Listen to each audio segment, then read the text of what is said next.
Buddy, Coach Smart will start out with an opening statement, then we'll take questions. Coach Smart. Yeah, first off, a lot of credit to Ole Miss. Great atmosphere. They played a really good game. I thought Lane had his team ready to play. We obviously struggled in a lot of areas. We had miscues, mistakes, penalties, things that are really hard to overcome, especially when you play a really good football team, and they are. I told our team coming into this week, I felt like they were probably the most talented team that we had played, counting both sides of the ball and special teams. They have elite specialists, and they have really good players on defense and the skill positions on offense. So give their quarterback credit. He made a lot of really good throws, and their defense affected us with the pass rush. So a lot of credit goes to Lane and his staff.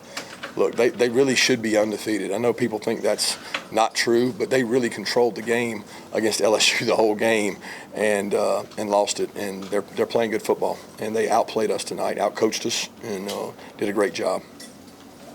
Kirby, other than that first drive, what was the struggles in offense to find a rhythm tonight? Well, we didn't have a great run game going, and sometimes we ran the ball well. I thought that their front defensively stunts and moves a lot, so they're very disruptive. So you have to be willing to go outside. We had some outside run game. I thought Nate did a really good job. Unfortunately, he had a turnover, but he ran the ball really hard. And we talked all week about how they go after the ball. So give them credit, but when you have the penalties we have and you have the sacks, you're not going to be very successful, right? Penalties stop drives, and sacks stop drives, and we had both those. Next question. You talked about offensive line. You're dealing with injuries because there's a lot of shuffling happening here. Yeah, it's tough right now because Tate didn't practice all week. We thought he'd be able to go like he did against Florida. He was not able to take much reps, but we thought he'd be able to go in the game just off experience. He struggled. That foot is still not completely healed, and he's out there giving us all he can.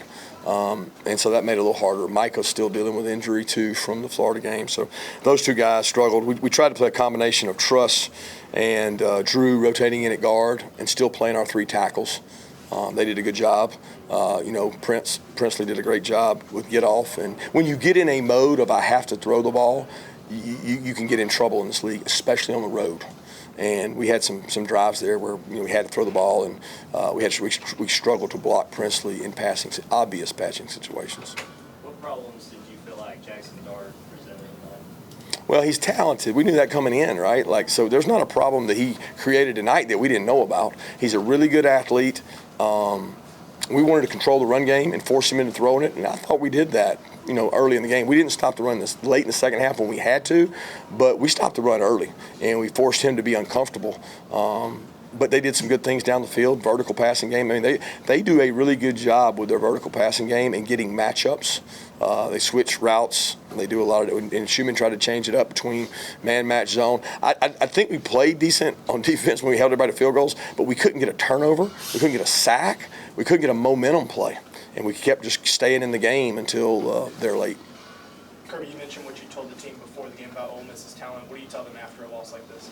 It's on to the next. I mean, welcome to the SEC, baby. I mean, I said when the season started that it was going to be the toughest schedule we've ever had in the SEC with the addition of, the Texas game on top of all the others we had to play. And it's extremely tough. It's difficult. I mean, the outlook of going to those 4 road games, the Kentucky, the Texas, the Alabama, and this one, we knew it was going to be really tough. And as you go through the season, you get injuries. I mean, they got injuries too. Everybody's got injuries. It just makes it tough, and it's tough. But you know what? Our future's in front of us. We got a big game next week. We got to go out and we got to find a way to execute at a higher level. Nobody on the squad has suffered, 2 losses in a single season. How do you think they will respond after tonight? What's that? It's been since 2020 since you had 2 losses. Yeah, those kids weren't here. Right. So just. I think they'll respond like they do everything. They'll come out and compete, practice hard. I think you guys get caught up in all those numbers and records and all that.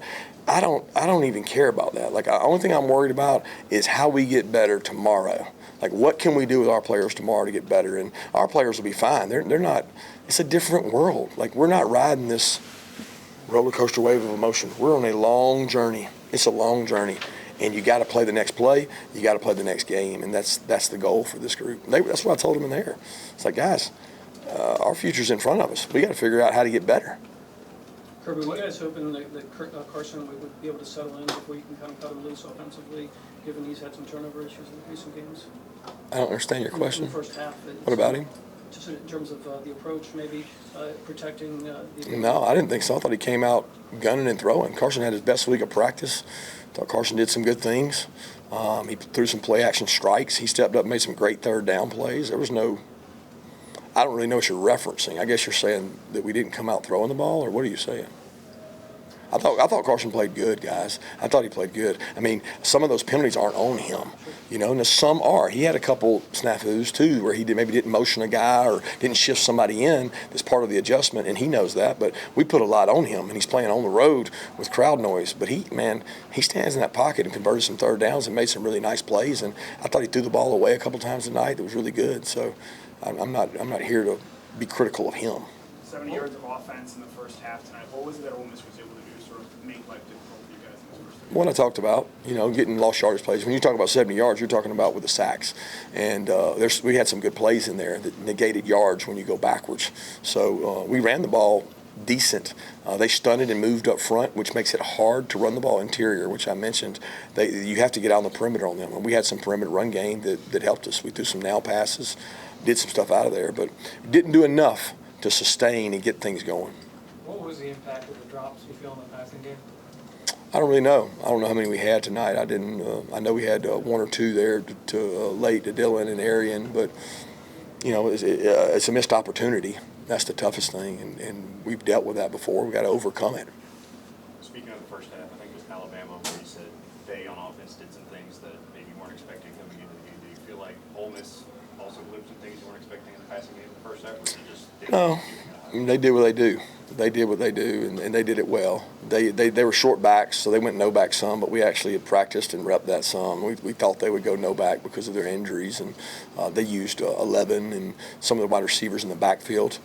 Converted a really critical fourth down early in the game with a wide receiver in the backfield, but I mean, that's something they always do. It's not like new or different or anything. They're good. I mean, they're good. After the Alabama loss, you said that you learned your team about resilience. Did you learn anything about your team today? What is it? That we need to get better. That we've got hard work in front of us. That we got a great group of men that I respect, and I look forward to getting back to work. I mean, that's the biggest thing. There's nothing I'm gonna learn about this team from that game, but how you respond to it, and that's life. Like how you respond to tough times defines who you are. How much is that rib so bothering you?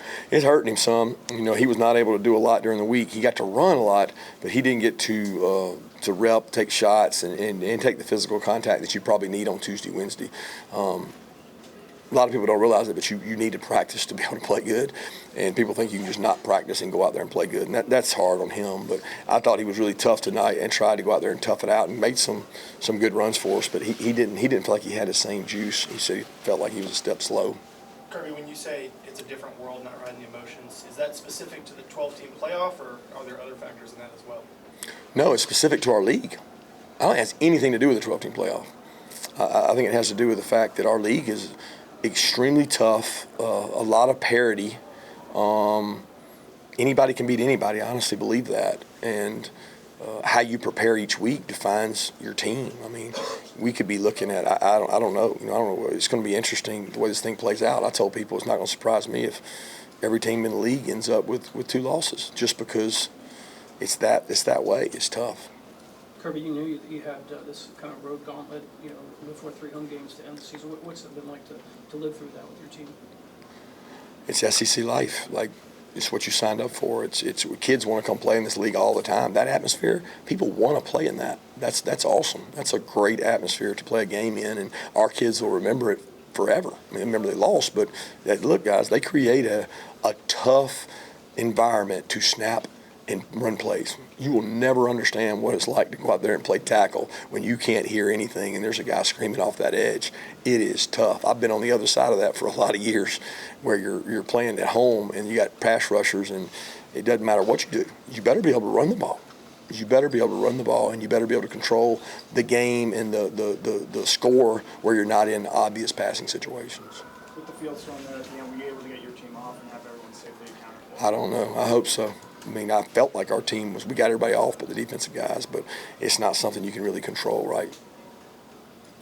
With them, is the risk of blitzing maybe a little higher because of what they can do throwing the ball downfield?